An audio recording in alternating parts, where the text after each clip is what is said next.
Right, let's continue on with this scene where they're going to go to this fire call, which is going to be a very important turning point in the story.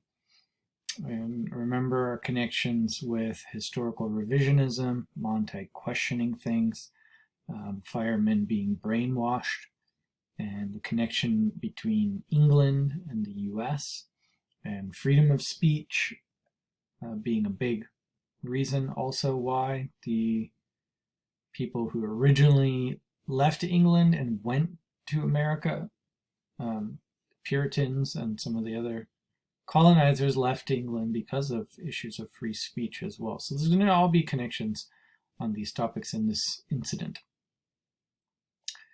It was a flaking 3-story house in the ancient part of the city, a century old if it was a day, and like all the houses, it had been given a thin fireproof plastic sheath many years ago, and this preservative shell seemed to be the only thing holding it in the sky. So notice, what did the government do? They put all houses in this thin plastic kind of coating so that when the firemen went in and burned books and burned people's belongings, the houses themselves are not destroyed. Here we are. The engine slammed to a stop. Beatty, Stoneman, and Black ran up the sidewalk, suddenly odious and fat in the plump fireproof slickers. Montag followed. They crashed in the front door and grabbed at a woman. Though she was not running, she was not trying to escape. She was only standing, weaving from side to side, her eyes fixed upon a nothingness in the wall, as if they had struck her a terrible blow on the head. Her tongue was moving in her mouth, and her eyes seemed to be trying to remember something, and then they remembered, and her tongue moved again. "Play the man, Master Ridley. We shall this day light such a candle by God's grace in England as I trust shall never be put out." "Enough of that," said Beatty. "Where are they?" Okay, notice the lady was trying to remember something, and then she remembers it, and what does she do? She says this quote. Notice the punctuation marks. So when we have a person speaking but quoting something, you have the double punctuation marks. Okay, this is the woman's speech, the woman speaking. Okay, but then inside her speaking, because she's saying it, but there's another punctuation mark there. This is the quote.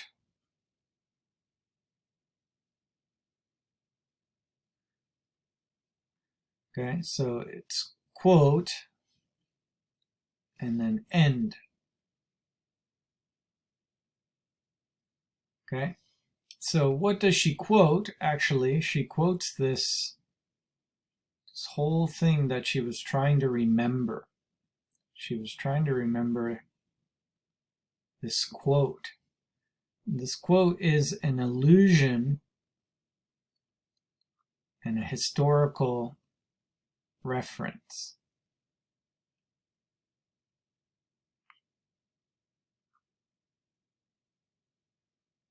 What's it a reference to?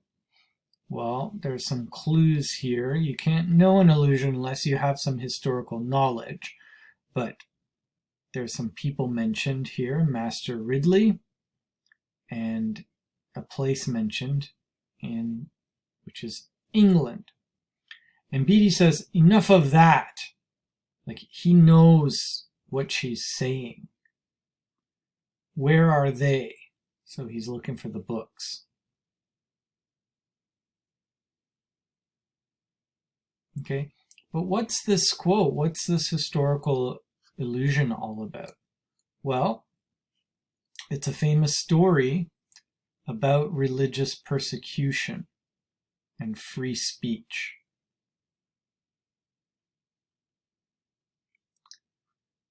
Now, when I say religious persecution, nowadays we live in a very anti-religious society, at least in Toronto, Canada, not so much in other places of the world.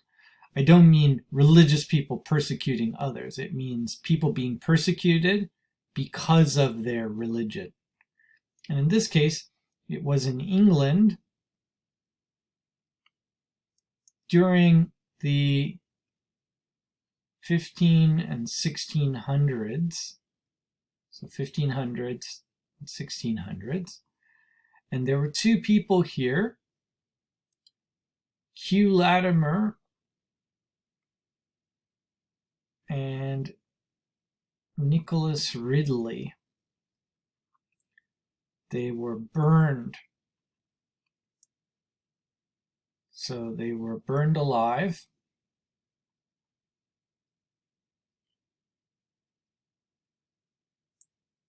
For dissenting from the state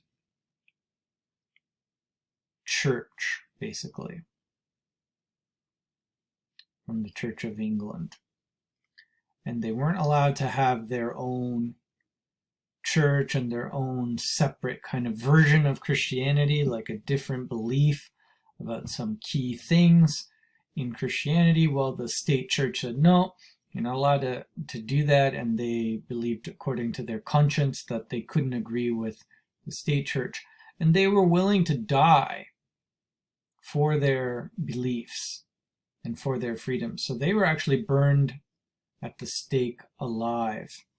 And when Hugh Latimer says to Nicholas Ridley in this quote, which is a real-life historical event that happened, "We shall this day light such a candle by God's grace in England as I trust shall never be put out."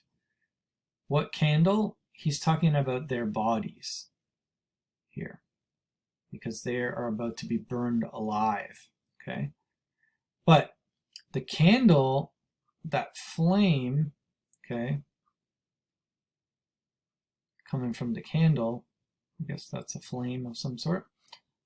Candle flame that won't be put out, shall never be put out, okay, equals a symbol of hope and freedom. He's saying, like, our deaths are going to be like a candle that will bring like a revolution, that the government can never put out the memory of our sacrifice, because they sacrificed their lives for what they believed. Okay, so it was a huge sacrifice. So the woman is very intentionally alluding to this specific historical situation and quoting this specific person in this specific context, because she's going to get burned alive with her books and her house now for the freedom of speech, to freedom to own books and to have that knowledge, and so on. So she sees herself as similar to Ridley and Latimer here, and so she's quoting that very intentionally. He slapped her face with amazing objectivity and repeated the question. The old woman's eyes came to a focus upon Beatty. "You know where they are, or you wouldn't be here," she said. Stoneman held out the telephone alarm card with the complaint signed and telephone duplicate on the back. "Have reason to suspect addict, 11 Number Elm, City, EB." So here's the person who called it in to complain about their neighbors. So notice everyone is kind of against everyone else in this society. It's all fear-based, intimidation tactics, people reporting their neighbors, and so on. "That would be Mrs. Blake, my neighbor," said the woman, reading the initials. "All right, men, let's get him." Next thing, we're up in a musty blackness, swinging silver hatchets at doors that were, after all, unlocked, tumbling through like boys, all rollick and shout. "Hey!" A fountain of books sprang down upon Montag as he climbed shuddering up the sheer stairwell. How inconvenient. Notice the description of books again. We're going to see it. we're going to see good nature imagery describing the books, positive imagery.